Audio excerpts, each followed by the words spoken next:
Cricket ஃபேன்ஸுக்கு வணக்கம். CSK உடைய பயிற்சி கேம்ப் சும்மா தெறிக்க விட்டுட்டு இருக்காங்க.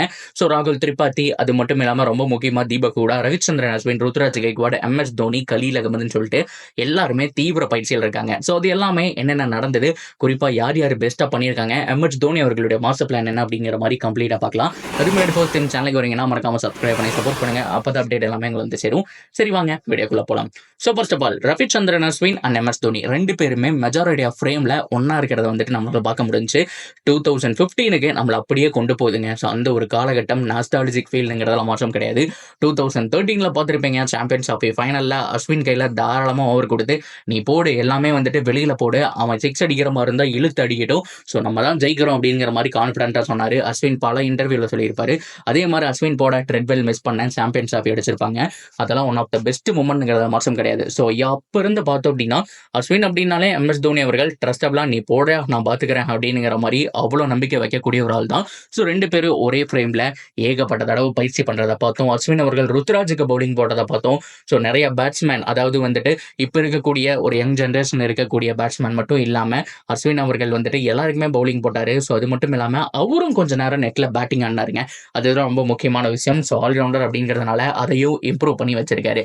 அப்படியே கட் பண்ணோம் அப்படின்னா கேப்டன் ருத்ராஜ் கெய்க்வாட். ஸோ முதல் நாள் ஆட்ட வேலையில் ஏகப்பட்ட வீடியோஸ் வந்துச்சு. செகண்ட் டே ஆளவே காணும். அதுக்கு காரணம் என்ன அப்படின்னா தனியாக அவர் வந்துட்டு நெட் ப்ராக்டிக்ஸ் வந்துட்டு பண்ணிட்டு இருக்காரு. ஸோ இவங்களாம் ஒரு பக்கம் அவங்க ஒரு பக்கம் அப்படிங்கிற மாதிரி. ஸோ இந்த பக்கம் யார் யார் அப்படின்னா எம்எஸ் தோனி, கலீல் அகமது. இது கேங் 2. இந்த ஃப்ரேம் தான் கிட்டத்தட்ட சிஎஸ்கே ஒரு நாளைக்கு 5 தடவை 6 தடவை ரிலீஸ் பண்ணிட்டாங்கன்னு சொல்லி ஆகணும். கலீல் அகமதுக்கு இவ்வளோ இம்பார்ட்டன்ஸ் கொடுக்கறதுக்கான ரீசன் என்ன, எந்த ஃபோட்டோ எடுத்தாலும் எந்த ஃப்ரேமில் இருந்தாலும் எந்த பயிற்சி கிளிப்பில் பார்த்தாலுமே அவருடைய பவுலிங் ஆக்ஷன் தான் இருக்குது. ஸோ இவ்வளோ இம்பார்ட்டன்ஸ் கொடுக்கறதுக்கான காரணம் என்ன அப்படின்னா தீபக் சகர் இல்லாத இடத்தை ஃபில் பண்ண போறது இவர் தாங்க. ஸோ பவர் பிளேல பல தடவை விக்கெட் எடுத்து பார்த்துருக்கோம். சென்னை சூப்பர் கிங்ஸை பொறுத்த வரைக்கும் தீபக் சகர் இருக்கிற வரைக்கும் பவர் பிளேல விக்கெட் எடுத்தாலே ஆல்மோஸ்ட் 90% அந்த மேட்சை வின் பண்ணிடுவாங்க அப்படிங்கிறத நம்மளால பார்க்க முடிஞ்சு. ஆனால் தீபக் சகருடைய பர்ஃபார்மன்ஸ் 2021-22க்கு அப்புறம் அவ்வளோ பெருசா இல்லைங்க, ரொம்ப தேஞ்சு போச்சு. அதனால ஒன்றும் சிஎஸ்கே எடுக்காம இல்லை. அவங்க கிட்ட 13 கோடி தான் இருக்கு அப்படின் போது கூட 8 கோடிக்கு மேல ட்ரை பண்ணாங்க. தீபக் சகரே சொல்லியிருப்பாங்க. அதுவே எனக்கு சந்தோஷமான விஷயம். அவங்க கிட்ட கிட்டத்தட்ட ஒரு 5-6 ஸ்லாட் ஃபில் பண்ண வேண்டியது இருந்தது. இருந்தாலும் எனக்கு அவங்க வந்தது, அதுவும் 13 கோடி வச்சுட்டு 9 கோடி வரைக்கும் ட்ரை பண்ணது எனக்கு சந்தோஷமான விஷயங்கிற மாதிரி சொல்லியிருப்பாரு. ஸோ அதனால தான் எடுக்க முடியாம போச்சு. ஸோ எனிவே அவர் இல்லாத ஒரு குறைய கலீல் அகமதை வச்சு ரிப்ளேஸ் பண்ணிட்டாங்க.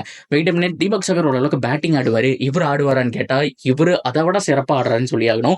பவுலிங் மட்டும் இல்லைங்க. ஸோ அவருடைய அக்கௌண்ட்ல போய் பார்த்தீங்க அப்படின்னா ரீசன்ட் டைம்ல பேட்டிங் ப்ராடக்ட் செம்மையா பண்ணியிருக்காரு. ஸோ அவ்வளோ அருமையா பேட்டிங் ஆடி இருக்காருங்கிறத மாற்றம் கிடையாது. ஸோ அவருடைய பவுலிங்ல 90% கான்சன்ட்ரேட் பண்ணா ஒரு 10% பேட்டிங்க்கு அவர் கொடுக்குறாரு. அதுதான் ரொம்ப ரொம்ப முக்கியமான ஒரு விஷயம். ஸோ இன்ஸ்விங் அது மட்டும் இல்லாமல் ஏகப்பட்ட ஆப்ஷன் வச்சிருக்காரு. ஸோ அது மட்டும் இல்லாமல் பவர் பிளேல போடுறதுக்கு இப்போ இருக்கக்கூடிய கேங்ல தகுதியான பவுலர் இதுதான். ஸோ டெத் ஓவரும் போடுவார். பட் இருந்தாலுமே பவர் பிளேல மினிமம் 2 or 3 hours கொடுத்துருவாங்கிறதுல ஒரு துளி கூட மாற்றம் கிடையாது. எம்எஸ் தோனி இன்ஸ்விங் இப்படி போடு அப்படிங்கிற மாதிரி கை காமிச்சு சொல்லிட்டு இருக்கக்கூடிய விஷயங்கள்லாம் நம்மளால பார்க்க முடிஞ்சு. நிறைய அட்வைஸ், நிறைய டிப்ஸ் எல்லாம் கேட்டிருப்பாரு. ஏன்னா ஸ்டம்புக்கு பின்னாடி அவர் தான் இருக்க போறாரு. என்ன மாதிரி டெலிவரிஸ் பவர் பிளேல வரப்போகுது அப்படிங்கிறத பொறுத்திருந்து பார்ப்போம். ஸோ அதை தொடர்ந்து எம்எஸ் தோனி அவர்களும் பார்த்தோம் அப்படின்னா கிட்டத்தட்ட ஒரு 1.5 மணி நேரம் பயிற்சி பண்ணாரு. ஸோ அதில் பார்த்தோம் நிறையா ஃபர்ஸ்ட் நாள் வந்துட்டு அவ்வளோ பெருசாக சிக்ஸ் எல்லாம் இல்லை. ஸோ செகண்ட் டேல பார்த்தோம் அப்படின்னா ஸோ கிட்டத்தட்ட 5-6 சிக்ஸ் வந்துட்டு வெளியில் அடிச்சு நம்மளால பார்க்க முடிஞ்சது.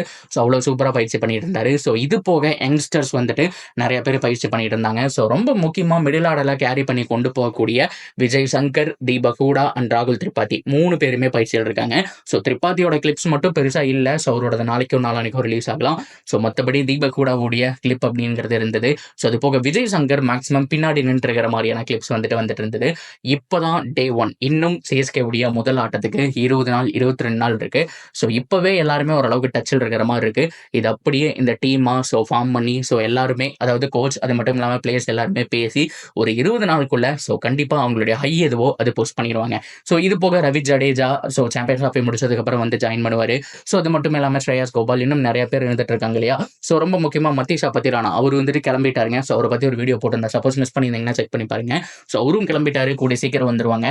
சிஎஸ்கே உடைய கம்ப்ளீட் பவுலிங் அட்டாக்கும் வரப்போகுதுங்கிறதுல ஒரு துளி கூட மாற்றம் இல்லை. ஸோ இந்த வருஷம் எம்எஸ் தோனி அவர்களுடைய லாஸ்ட் வருஷமோ இல்லையோ அதெல்லாமே வேற விஷயம். பெஸ்ட் டீமை ஃபார்ம் பண்ணியிருக்காங்க. ருத்ராஜ் கெய்க்வாட் ரொம்ப காமன் கம்போஸ்டாக இருக்காரு. எம்எஸ் தோனி அவர்களும் இருக்காங்க. ரவிச்சந்திரன் அஸ்வின் நல்ல ஒரு எக்ஸ்பீரியன்ஸ் பிளஸ் யங்ஸ்டர்லாம் இருக்கக்கூடிய ஒரு சைடு தான். ஸோ இந்த சைடு வச்சுட்டு கோப்பை அடிக்கிறாங்களா இல்லையா அப்படிங்கிறத பொறுத்து வந்து பார்க்கலாம். இதை பற்றின கருத்துக்கள் தாராளமாக கமெண்ட்ல சொல்லுங்க. தொடர்ந்து அப்டேட்டுக்கு சேனலோட இணைஞ்சிருங்க. மறக்காம சப்ஸ்கிரைப் பண்ணி சப்போர்ட் பண்ணுங்க.